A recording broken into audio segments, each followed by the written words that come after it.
Hello, I'm M. Hood. Welcome back to M. Hood Fishing. First of all, I'd like to apologize for not having any content over the past 2 weeks or so.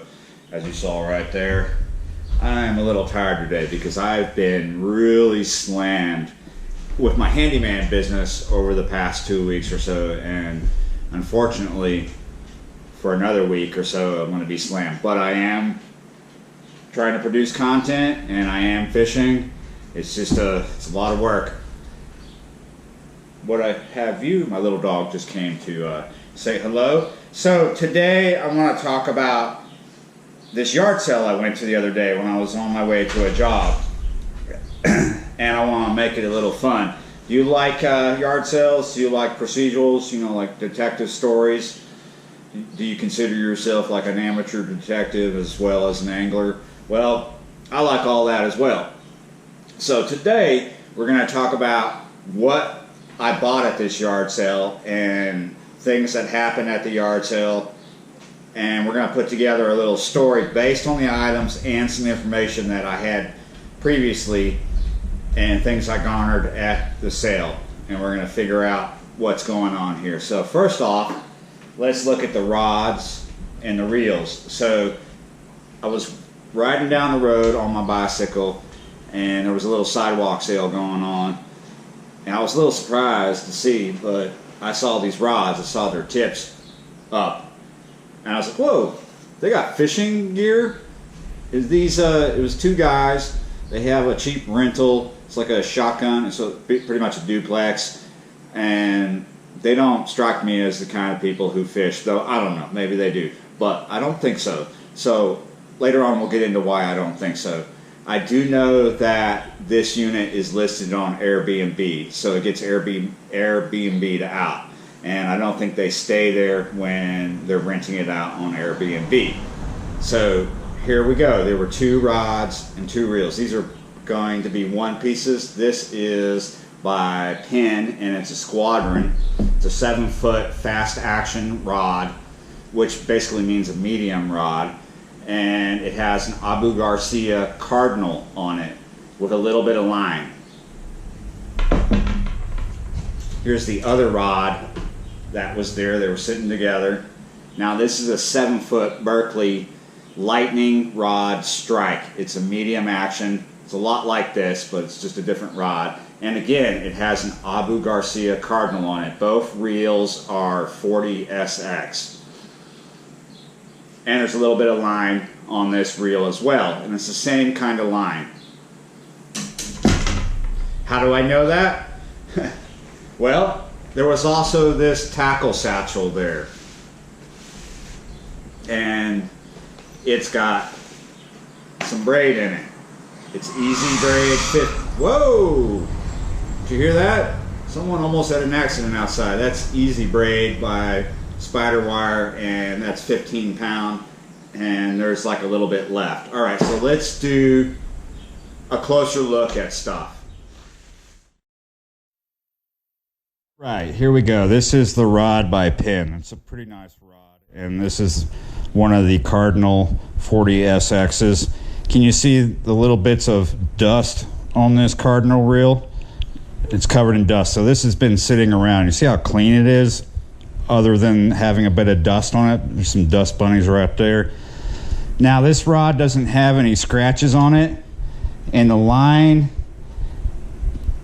doesn't look too used, though it appears that the line is worn just from storage, because there's some wear right where the eyes are. There's like dust lines, and you can tell it's just been sitting around somewhere. All right, so let's get to the end here.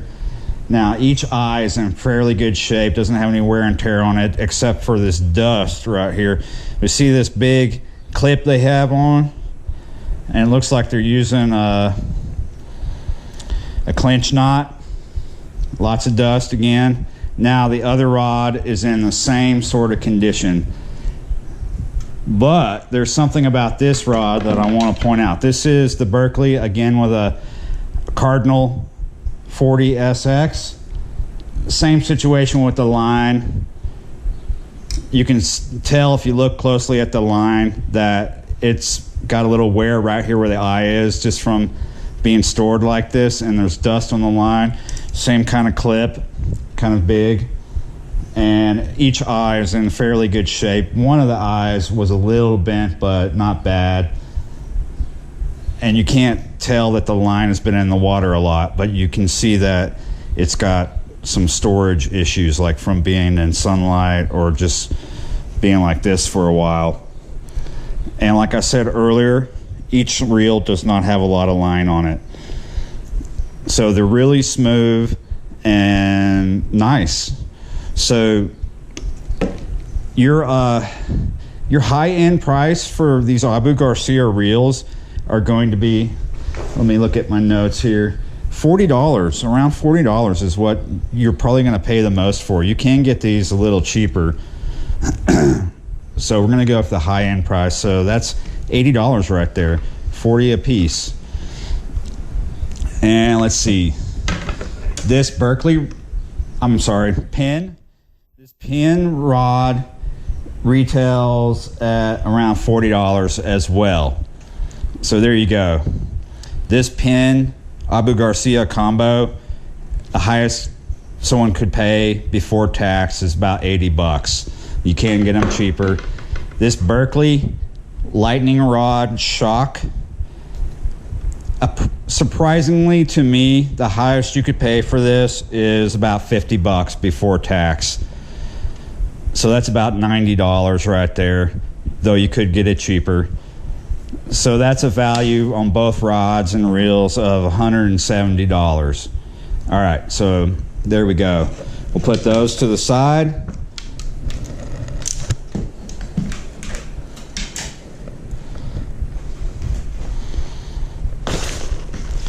All right, let's look in the tackle satchel. First, we're gonna go with the zipper part. Let's see what we got here. Got some braid, like I said before. Well, let's look at it. Can you see? There's not much on here. So it appears that whoever had these rods and reels and tackle bought both the rods and reels, bought one thing of line, and this is 110 yards. They didn't use all of it, but they put a bit of line on both reels and left some on there. We got us a multi-tool by Leatherman. I don't know what that value's at, but that's a name brand. We got us a lure in here. It's some kind of rattle trap. That's probably about like anywhere from a $4 to $8 lure. Super Spot Red Crawl. It's made in China. And then we have this. We have this Yum Start a Feeding Frenzy bass kit. Let's check it out. There are some things in this kit that probably didn't come with it, but everything you see here is pretty much kind of there, sort of. What do we got here? We got some worms of different sorts here. See that? Some of these I like. Got some different types of worm hooks here. Some lizards. And we got a couple hard baits. Got a nice square bill and a little segmented bait as well. Those are cool. Those are probably about $4 to $8. And then we got these little soft plastics, little tiny swim baits. So there you go. I do not know what you would pay for this kit. Probably anywhere from $6 to $12 at Walmart. All right, so this is one of those tackle satchels with the plastic sleeves, the envelopes on rings. Let's see. Okay, so we're at the first bait, and we're gonna pull it out because I'm not going to keep it in here. I don't use this type of tackle satchel. It's a little tiny spinnerbait. It's probably like $1.50. Little thing. All right, so we're gonna get to the next bait that's in the sleeve. It's a little crawfish crankbait, probably a few bucks. I haven't used these very often over the years, but that's probably a good bait. Put that to the side. Now, here's a really big clue for you. This is a spinnerbait here that we're going to pull out.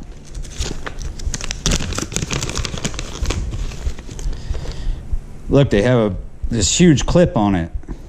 I don't normally fish spinnerbaits like that. Actually, I'd never fish spinnerbaits like that with a clip. That doesn't seem right. So I would say this is a hint here. This could mean that whoever was using this stuff didn't know much about what they were doing. So, but that's a nice little spinnerbait. Probably a few bucks. And then we got some soft plastics by Berkeley. Different power baits. This is a Tequila Sunrise 7-inch worm. Ooh, that kind of stinks. And then we got something similar, but a different type, different color. Again, it's Berkeley, it's power bait. It hasn't been opened, I don't think, or maybe it has. All right. All right, next sleeve, spinnerbaits.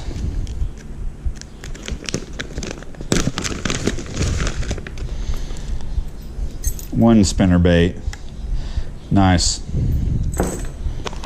And then we have the mother of all plastic envelopes here. Lots to check out. Let's just get it all out, making a mess here. You got these plastic tabs, I don't care about those. Here we go, more plastic tabs I don't care about. Look at all this terminal tackle. Weedless hooks, more worm hooks. It's a 3/0. Another pack, 3/0. More weedless hooks. Okay, that's it for the hooks. Put those to the side. Barrel swivels. More barrel swivels. Clips. And more clips. Loose clip. Bullet weights. 1/4 ounce. That's kind of too much for most of what I do, but sometimes they come in handy. And there's something else here, some weird stuff that I'm probably not going to use. Mycroft's Apothecary Bug Be Gone. A universal bug repellent. It's probably bull crap. All right, so I guess you really want to know, what did I pay for all this? Well, I put it all together. I said, how much do you want for all of it? And he said $30. And I was like, I have 15. And he wouldn't budge, so got it for 30 bucks. All right, so what's going on here? Why sell all this for 30 bucks? Why didn't I just put down my heel and try to get it for less? Well, I didn't want to get it for less because it's how I am at yard sales. But really, I did a quick glance and I kind of know what I'm looking at, and I was like, 30 bucks is still a really good deal. This is maybe close to $200 worth of stuff, easy, for 30 bucks. So why did he just get rid of this stuff for that? It's like almost, a lot of this is new and in really good shape. Why would you do that? Probably because you don't know anything about the stuff. Probably not his stuff. It doesn't mean that he stole this stuff. What's common when you run Airbnbs is stuff gets abandoned, and maybe you try to send it back to the people. Maybe they don't want it. So it just ended up in this yard sale. Why was he having a yard sale? Well, I believe he's moving to Hawaii because he's not scared of volcanoes and wants to waste his money there. He's tired of spending too much here in New Orleans and wants to go to Hawaii and spend too much. That's what he's doing. He's moving to Hawaii. So there you go. Now, why did I all of a sudden go, oh, probably not his stuff, probably some Airbnb's guest? Well, I know that's what happens with Airbnbs a lot. They leave stuff, they buy stuff that they can't fly with, or they don't want to pay to fly with. Like, you'd have to check this stuff. Those are one-piece rods. You're not going to fly with one-piece rods unless you want to pay a lot more because it's oversized. So I think that's what's going on. There's another scenario here. It's a one-time thing. They were going to do some fishing with some friends. They didn't know what to buy. They didn't know what they were doing, so they just went in and they spent some money, did it one time, didn't catch the fever, and put it to the side. But still, that I got all this stuff for a deal. I mean, that's pretty good, $30. I'd always love to pay less. I mean, who wouldn't? Would love it for free. But there's a lot of value here. A lot of this stuff I could really use, so it's pretty cool. Like I said, I don't think any of this stuff was used much, maybe once, if that. And the usage wasn't hardcore, so it was kind of like brand new to me. So it's awesome. And you should really check out yard sales. Look for the rods. That's an indicator when you're driving by. If you see rods sticking up, they got fishing stuff. Even if you think, oh, this isn't the kind of neighborhood where people would have fishing stuff, it's not always the case. And you can find fishing stuff in a yard sale just about anywhere, and you can get some good deals. Now, you can also get some crap, stuff that's just not in good shape, but you got to pick your battles. All right, so I do have a lot of content coming out, and it will be soon. Oh, this is a really nice spinnerbait. I hope you enjoyed the video. You should get out there and try to get some good deals, have some good shopping, and don't be scared to take your time and Google stuff. Make sure that you are getting that good deal and that it's worth the money that they want. Don't be afraid to haggle. See you next time.